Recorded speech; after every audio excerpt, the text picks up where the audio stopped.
Simon, in fairness, it could be a conversation that we could have had pretty much every day since the first test in Chennai, which is England's batting struggling against good bowling. Well, in the first test in Chennai, of course, they made 530. I suppose the positive line today is that England have made 200 in this innings, whereas in the last test at the same venue, they didn't make 200 runs in total in 2 innings. So I suppose you could say that's minor progress. This pitch does look a bit better. I think it's going to turn a lot as the game wears on, depending on how long it actually goes, of course. It's certainly looking to turn.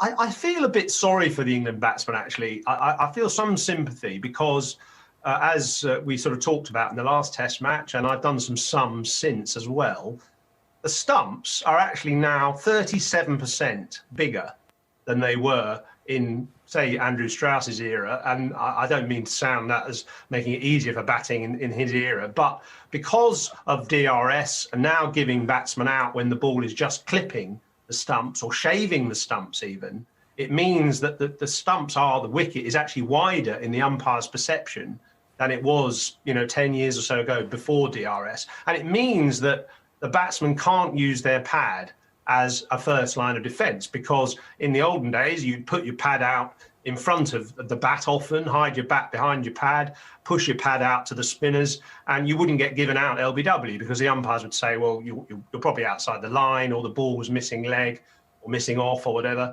So you get away with it. You can't do that anymore. And that's mean that the batsmen have had to change their technique, and they still haven't really got it right, as both guys in the studio have sort of mentioned.